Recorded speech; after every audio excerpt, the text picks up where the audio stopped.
दमा ना उगा उद्योग नका करून ठेव. हा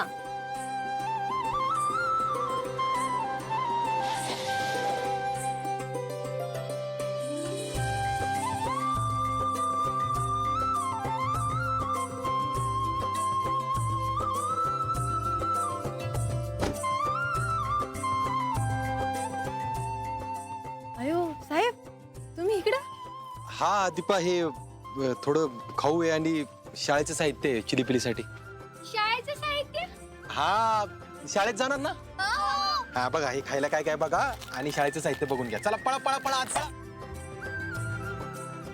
साहेब दीपा अहो शिकू देत त्यांना. असंही परिस्थितीची जाणीव आणि शिक्षणाची ओढ असलेली पोरं कमी आहेत आजकाल.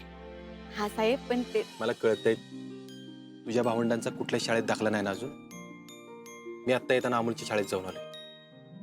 त्याच्या मॅडमशी बोललो. या तिघांची एका वर्षाची फी भरलेली. उद्यापासून यांना न्यायला आणि सोडायला शाळेची व्हॅन येईल.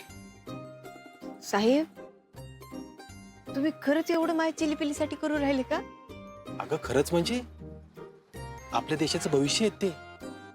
शिक्षण अधिकार आहे त्यांचा आणि तुझा पण. म्हणजे आता तू पण काहीतरी नवीन शिकायचं आणि चांगलं काम करायचं, मान सन्मान आणि पैसे कमवायचे. साहेब अहो तुम्ही एवढं काऊन करू राहिले माझ्यासाठी? मी याची परतफेड नाही करू शकणार. अगं परत फेड करायचा एक ऑप्शन आहे ना माझ्याकडं. परत फेड करायची असेल ना तर प्लीज माझ्यावर चिडू नको कधी. अगं तू चिडली की मला भीती वाटते ग. साहेब हे राजाने पैसे दिलेत. तुरुंगात जाताना त्यांनी हे पैसे दिले आणि एक निरोप पाठवलाय. म्हणलं दीपीला सांगा की जे काय झाले त्यासाठी मला पश्चाताप होतोय म्हणून. हे घे. साहेब मी वचन देते तुम्हाला मी लवकरच काहीतरी शिकीन आणि इमानीनं पैसा कमवून दाखवेन. मला नकोय पैसे. दीपा नको साहेब. दीपा हे बघ मी काय म्हणलं होतं. या चिलीपिलींचा शिक्षणाचा खर्च मी करेल म्हणलं होतं का नाही. प्लीज मला अडवू नको साहेब. Please please.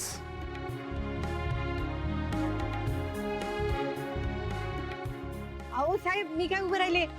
तुम्ही घरात या की. नाही नाही नको घरात नको. आता निघतो जरा गडबड आहे. काय लागलं तर फोन कर हक्काने. येतो. साहेब आला ऐक ना नको.